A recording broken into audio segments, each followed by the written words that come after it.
Welcome to class. Today we are going to talk about linguistic identity and language movements all around us. I'll be taking up certain examples all over the world to sensitize you towards instrumentality of language in organizing communities and constructing identity and a geopolitical, socio-political urge to assert it. The languages and the speakers and the speech communities are struggling to get their share.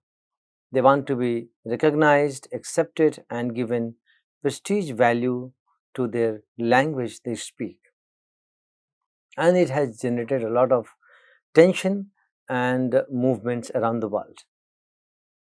Though this lecture is not exhaustive, talking about all kinds of tensions and movements around the world, but I will try to make you understand with 2-3 examples. And we will talk about how some of these movements that started as a linguistic struggle and language movement turned into a violent conflict and ultimately resulted in separatist tendencies. So, today we are going to talk about language identity and language movements. In order to make it clear and easy for you, I would like to quote Gibson 2004, who beautifully explains the instrumentality of language in our creation of identity. I quote from Gibson 2004. He says, "Language is intrinsic to the expression of culture. Language is a fundamental aspect of cultural identity. It is the means by which we convey our innermost self from generation to generation. It is through language that we transmit and express our culture and its values.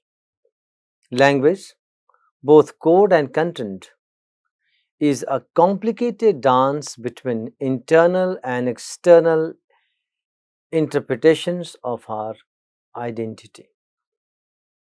I unquote. In such a powerful and self-explanatory expressions, Gibson gives us the idea of linguistic identity. Language is a vigorous marker of our identity. You can see all around, somebody who doesn't speak like you feels alien and distant from you.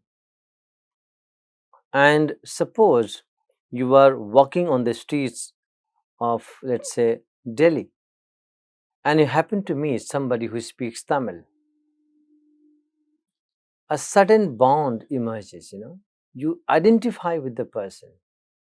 The person looks so familiar. That's the power of language. You know, it has a sense of otherizing. It distinguishes between us and them. It's a cohesive bond that we develop with the members of the speakers in that community. And language binds us together.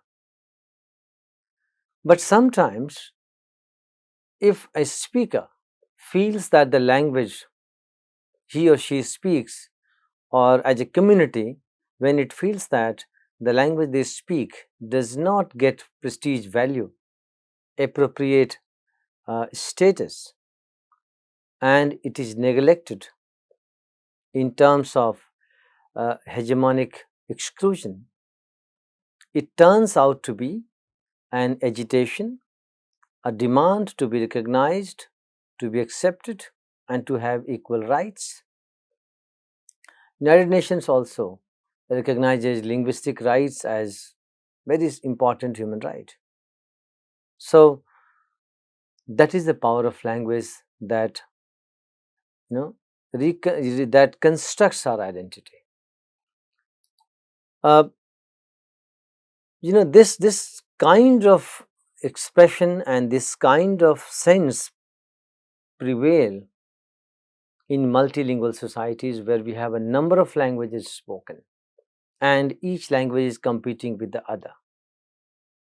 Multilingualism is an unmarked phenomenon throughout the world.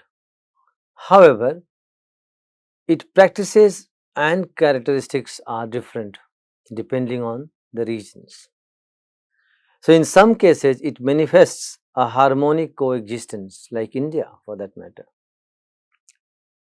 But in others, it turns out to be a violent conflict, like the case of Bangladesh, erstwhile Pakistan for that matter. We'll talk about that case. So, multilingualism in Southeast Asia and Africa has not resulted in a separatist tendency by and large, barring a few movements, and they have a history of, you know, plural, pluricultural, multi-ethnic, multilingual societies, which have stayed in harmony and coexistence for centuries. Uh, we will see some cases and understand this phenomena of language movements. So, we need to understand that majority of the countries have a stated policy on official language. And why do they need to have a stated position? What purpose does it serve? If you want to understand more about it, you should watch the videos on official languages, on language planning and policy. You will get more about it.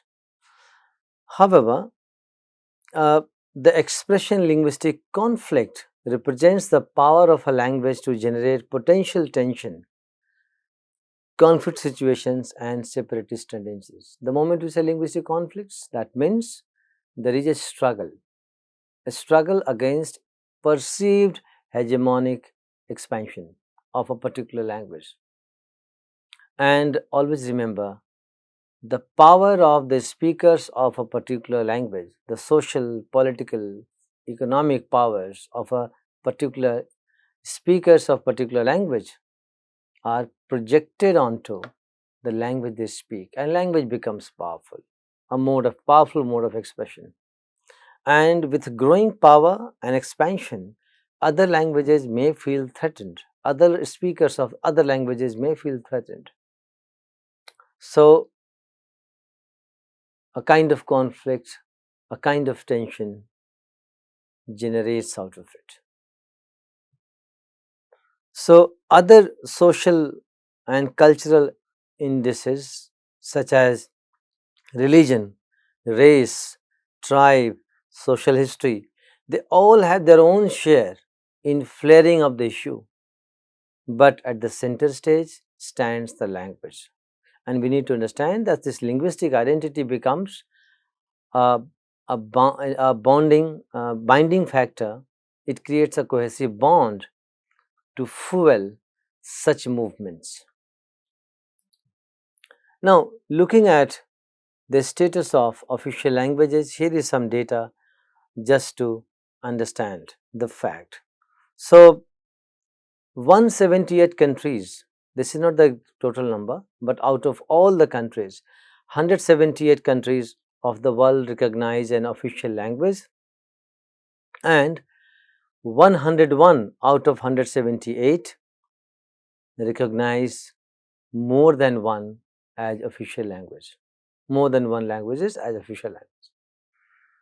And to give you a feel, your neighboring countries, India for that matter, where we have Hindi as official language, English as associate official language, and variety of regional languages as at state government levels, official languages. India has Schedule 8 that recognizes 22 official languages. Then Pakistan, where we have Urdu as official language, Bangladesh as Bangla, Afghanistan, Pashto and Dari. In Sri Lanka, Sinhala and Tamil, English is linked language. In Nepal, Nepali, however, the second majority language Maithili and the third one Bhojpuri are also very prominent there. But Nepali is a stated official language of Nepal. Bhutan, Zongkha, it's a national language. However, a variety of other Sino-Tibetan languages are spoken in the region. China, Standard Mandarin. Uh, we also call it Chinese, Standard Mandarin. However, different dialects and varieties of Mandarin, apart from other languages, minority languages, are also spoken there. Singapore, more than one. So, it has English, Mandarin, Malay, and Tamil, where Malay is a national language and 4 languages are recognized as official languages of Singapore. And the list goes on. Interestingly, United States of America has no official stated position, but de facto English remains the language of all administration and at federal and state levels. We'll come to English only movement of USA later on in the talk. Now let us take a recent example of a linguistic movement that turned into a separatist movement and culminated as creation of a new nation state country called Bangladesh. In 1947, after partition, Pakistan was created with 2 non-contiguous locations, geographical areas. One is East Pakistan, the other is West Pakistan. Then Pakistan adopted Urdu as its national and official language, and though the newly created Pakistan was multilingual, but it adopted only Urdu as its official language, and it was imposed on all provinces. There was a huge protest in erstwhile uh, Pakistan, the other Pakistan, East Pakistan, that is now Bangladesh, for recognizing Bangla as the official language of this region. And on 21st February 1952, students of University of Dhaka and a number of other political activists assembled there to protest against it. The protest got violent, and the establishment opened fire, and many people died. And that flared up this movement, and later on, in 1956, the central government relented and granted Bengali language as official status. However, it did not stop there, because by that time the Bangla language and Bengali nationalism was intertwined. They were intertwined, and this Bengali nationalism movement took up, right? And finally, in 1971, as we know, Indo-Pakistan War and Bangladesh was created.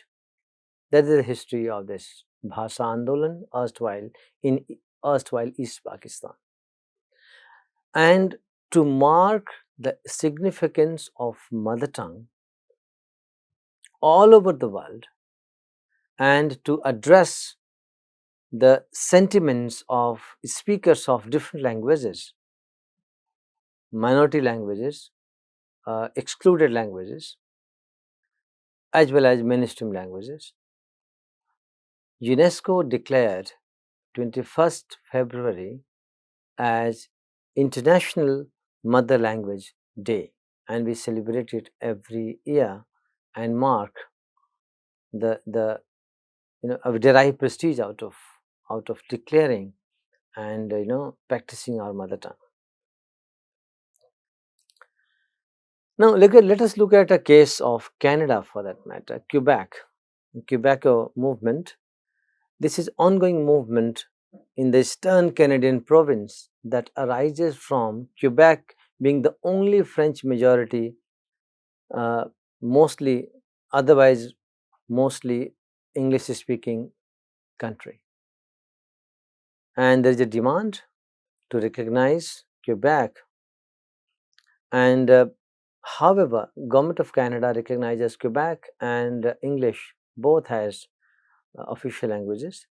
However, the sizable population and many separatists still demand a varying degree of autonomy, including complete independence.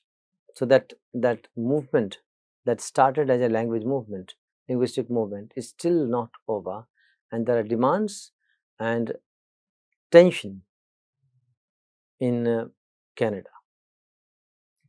Take the case of, let's say, Spain.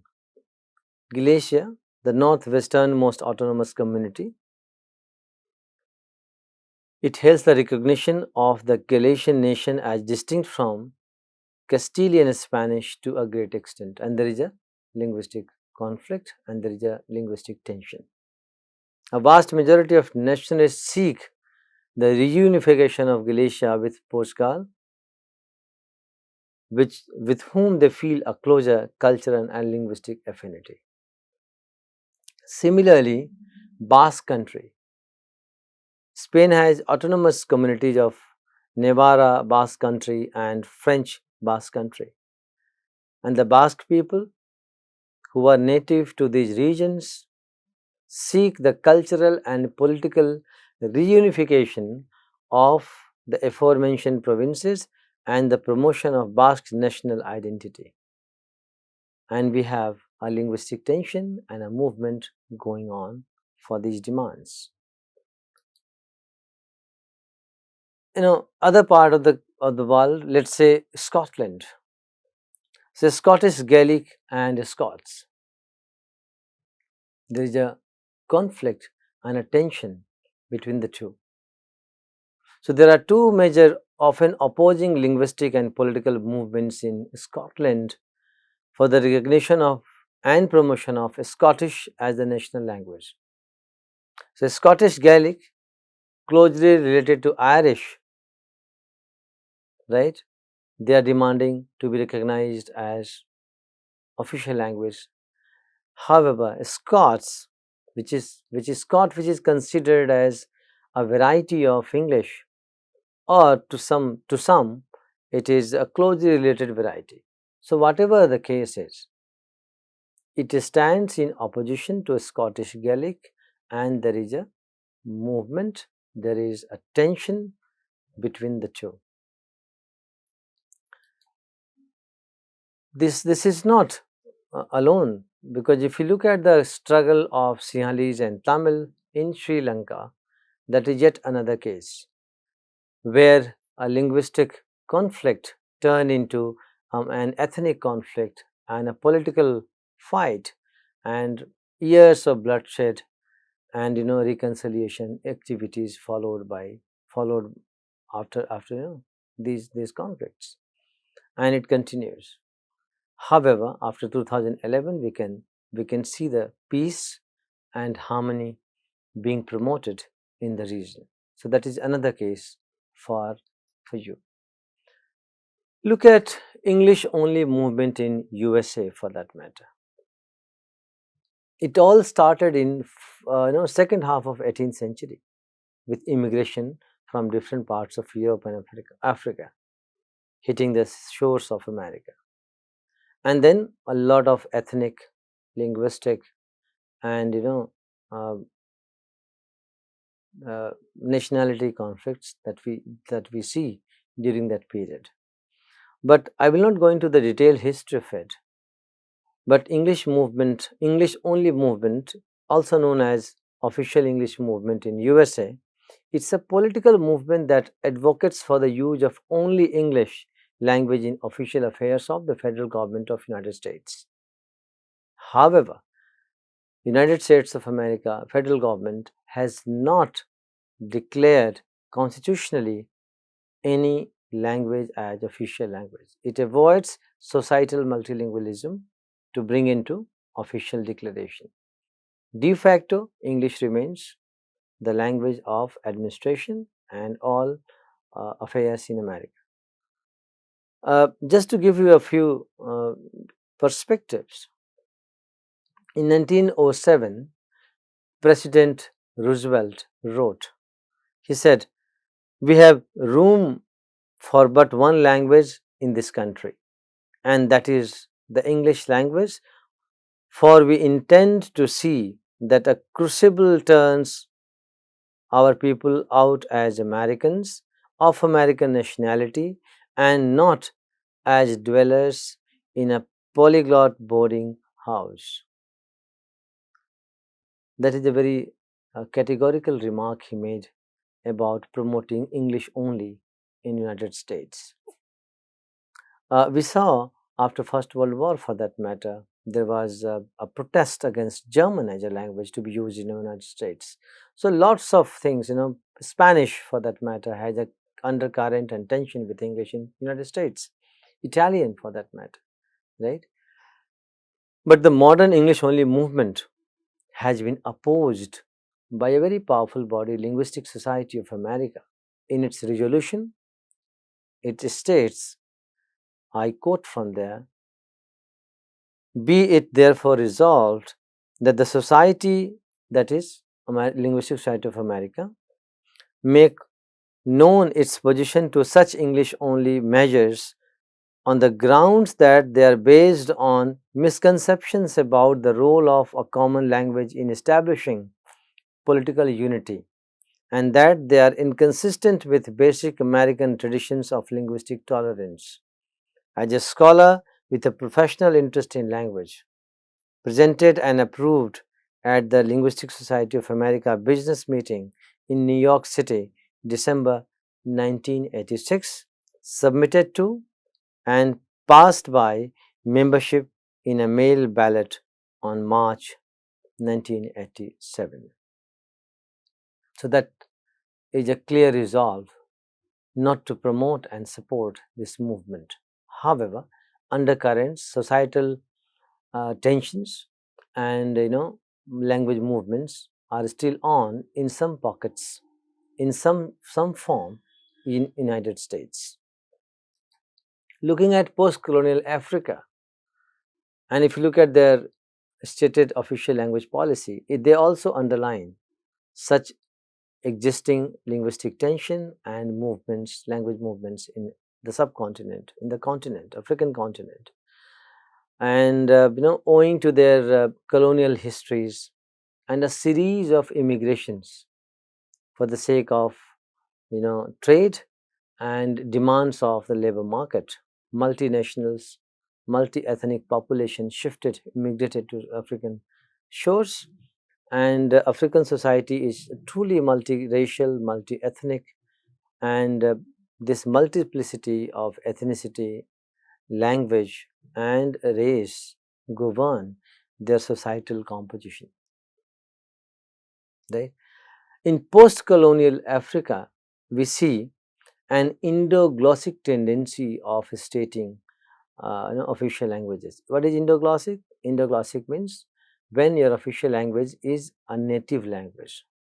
However, they have Indo-Glossic official language plus the language of the colonizer or the foreign language like English, like French, So, most of the countries have Indo-Glossic and a foreign language as their official language, stated languages policies. And the list is long, but what is important is to understand that in all multilingual societies, right, we have this tendency of undercurrents, demands, and a kind of linguistic tension which may be flared into a political social movement. In India also, even if we have 22 languages recognized in Schedule 8, there are 38 languages which are struggling to get into the list, and many more are trying to be recognized and get the share in the public sphere. So, this is what is linguistic tension and language movements across the world. You can know more about it. You can just try to find such studies and cases about a particular region. Let's say Indonesia for that matter. Let's say Malaysia for that matter. Let's say Myanmar for that matter, Vietnam for that matter, and other places. And if you look at those countries which have colonial history, you find it more permanently. 1950s onwards, we have seen a series of efforts and studies and interventions by governments to state their official language policy, announce their stated language policy. Why there was a need for language planning? Why there was a need for stated language policy? Answer is prevailing linguistic tension and language movements, and addressing the demands of the speakers of those languages who wanted their share, and push away kind of hegemonic expansion of a particular language or a particular speech community. So this is it for now. We will meet in the next class with some more interesting themes and topics. Thank you very much.